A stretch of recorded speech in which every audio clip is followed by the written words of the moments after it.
My name is Amanda, and this isn't the story I ever imagined I'd be telling. I married Mark right after college.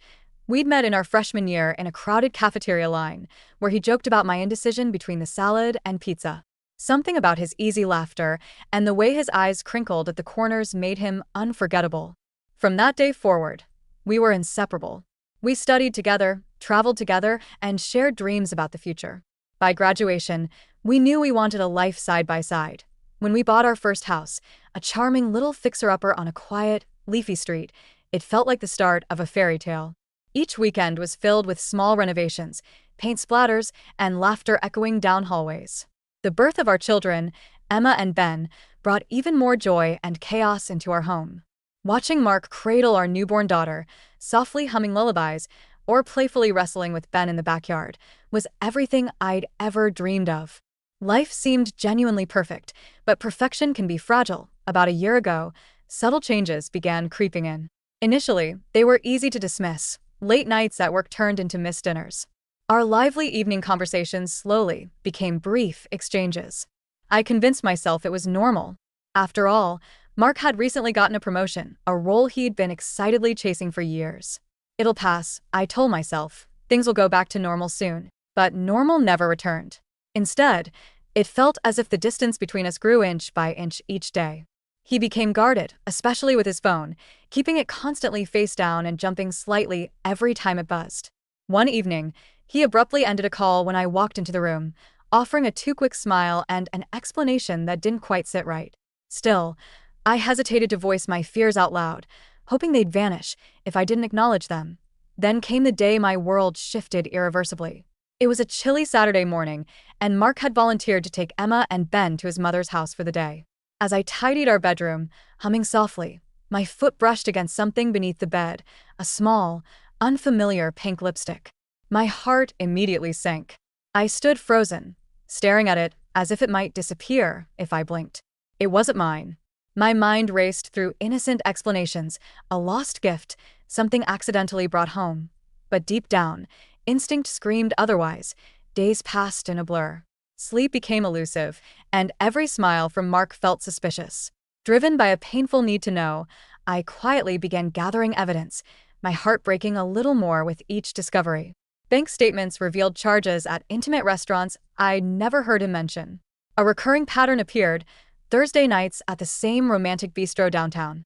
I found myself spiraling into endless late-night searches, scouring forums like r/relationships, seeking validation, support, and strategies to cope.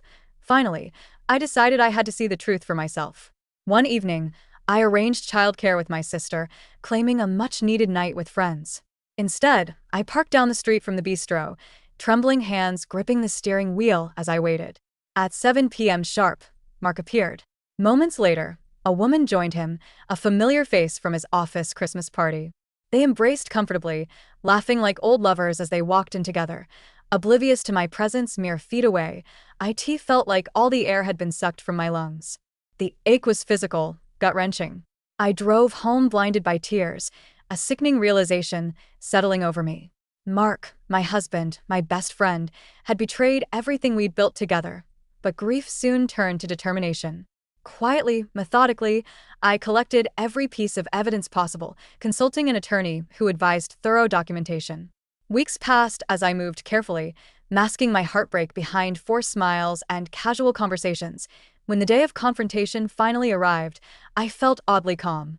It was a bright Sunday afternoon, ironically cheerful outside, the kids away again at my sister's. Mark lounged unsuspecting on the couch when I approached him with a thick folder in hand. Silently, I placed it in front of him, watching confusion melt into shock, then panic as he flipped through photographs, receipts, and undeniable proof. "Amanda," he sputtered, voice trembling. "I can explain, it's not what you think." I stopped him cold. My voice was steady but firm. "Don't insult me with excuses, Mark. You chose to destroy this family, to lie to my face every day. You've thrown away 10 years for a fantasy." Mark tried desperately to salvage something, anything, begging for another chance. But the damage was beyond repair. The divorce proceedings were painful but swift, thanks to the careful groundwork I'd laid. The court awarded me primary custody of Emma and Ben and allowed me to keep our family home. Mark left quickly, quietly, into an apartment across town. Now, standing amidst the quiet echoes of what used to be our shared life, I'm slowly rebuilding. My children need stability and love, lessons Mark abandoned when he chose betrayal. I've learned the true depth of my strength and resilience, bolstered by communities of support both online and in my everyday life. I share my story not just to heal myself, but to remind anyone struggling that even in the darkest, loneliest moments, there's a way forward. Trust your intuition, lean on your support networks, and remember you're stronger than you think. Even after betrayal, there's life and light beyond the hurt.